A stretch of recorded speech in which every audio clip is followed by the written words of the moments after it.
Dillon Gabriel will get his second start of his career when the Browns take on the Steelers this weekend. He showed promise last week in a losing effort against the Vikings, but he's hoping he can get his first career win in Pittsburgh. While Shedeur Sanders still waits to see if he'll be named QB2. He's throwing his support behind his teammate. We're going to make sure we do everything we can to make sure they're ready for the game. So, whatever that means. So each and every day, even when Joe is the starter, everything, to prepare the right way and be ready to know that we get out there at any point in time. So, I'm overly confident within myself. So I know when I first got here, I'm ready to play. But, it's up to the coaches and, whatever decision, they make that I'm fine with. I think he answered that well. What else is he going to say? Hope he doesn't play. Of course not. He's going to back up his guy, especially in that very QB room that's been that way for several months. But are we more intrigued to watch Dillon Gabriel or Aaron Rodgers this Sunday? Because we talk about this like old school, new school quarterback situation, Cam. I'm excited to see Aaron Rodgers, but, man, shout out to Shedeur, man, for answering that question. As he get up in the ranking, he's understanding, hey, you got to keep it polished just a little bit more, man. So, if everybody else ain't going to tell you, bro, man, keep doing you. But back to Rodgers.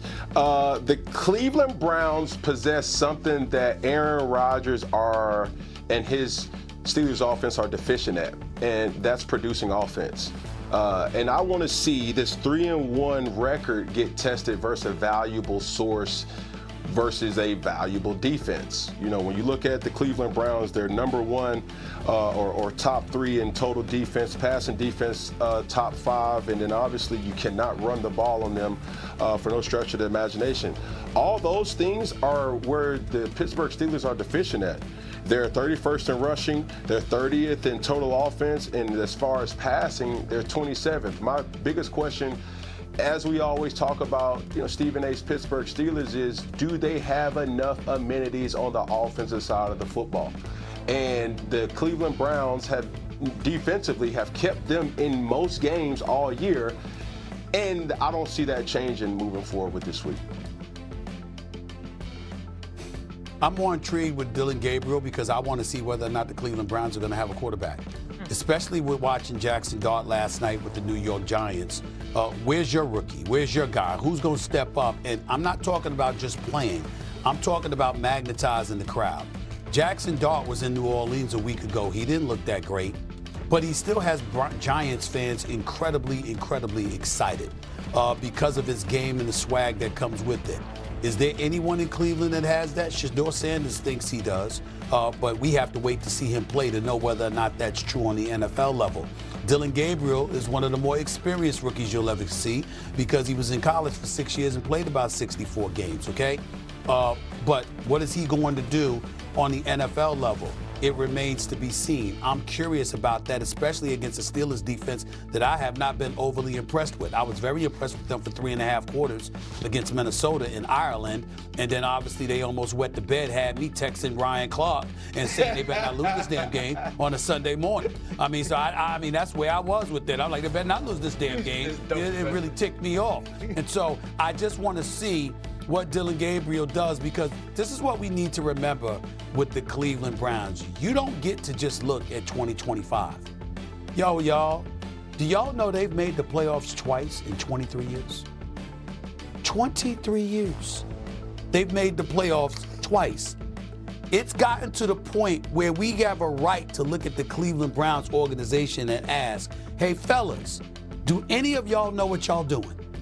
Any of y'all? Could you figure it out? And I don't enjoy saying that because I'm unapologetic when it comes to black head coaches and black executives.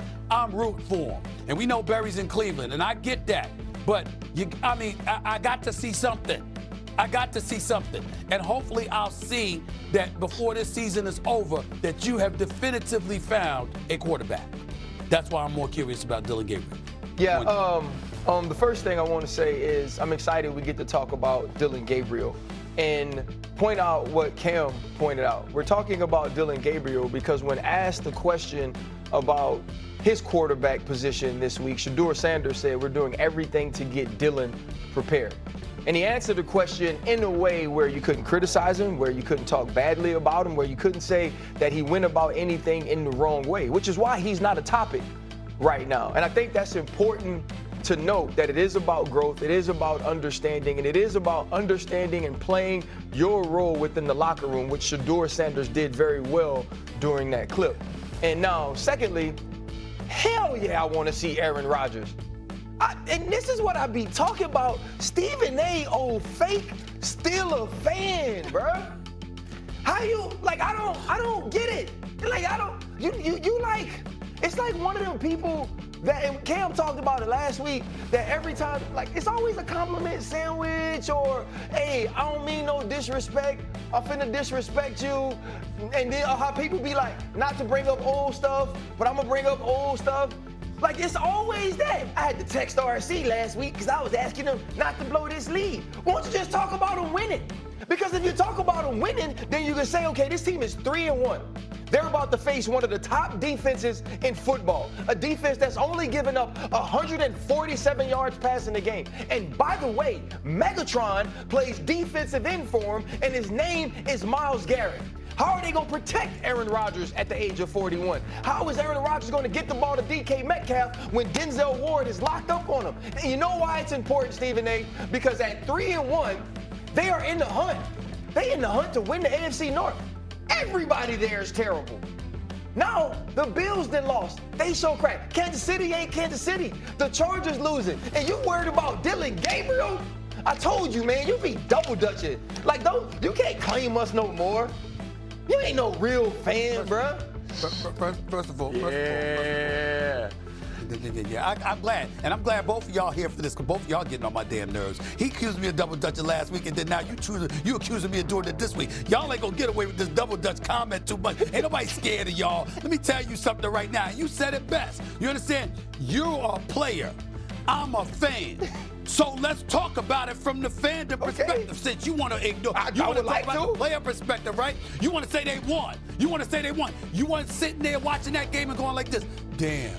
How the hell they come back? How Minnesota coming back? How are they on the verge about to win this game? I mean, the Steelers dominate for 3.5 quarters. Gonna fly all the way over to Ireland. You understand? Got everybody doing features about the Steelers and their connection to the Irish coach and all of this stuff. And they're about to blow this damn game, okay? This is what we're talking about here, okay? That's Carson wins. Let's not forget that. The Carson wins, all right? So that's number one. Number two, when we sit up there, right? Cam, you can talk about this and the double dutching. I don't mind. Damn it, my sisters taught me how to double dutch when I was young. I don't do it anymore, but damn it, I did it when I was young. I don't do it on first take. Here's the issue. Steelers have not won a playoff game since 2016. I get to look at them and go like this. Is that going to beat the Buffalo Bills? Is that going to beat the Kansas City Chiefs?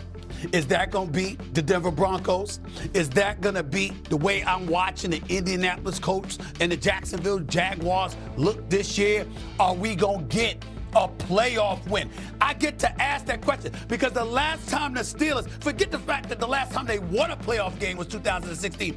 The last time they were relevant in the postseason was when they lost to Jacksonville. We remember that, RC? Yes, 45-42. 2017, Cam. The Jacksonville Jaguars dropped 45 on them, led by Blake Bortles. I'm going to say it again. Blake Bortles. Don't talk to me about fake Steeler fandom. I have suffered. Steeler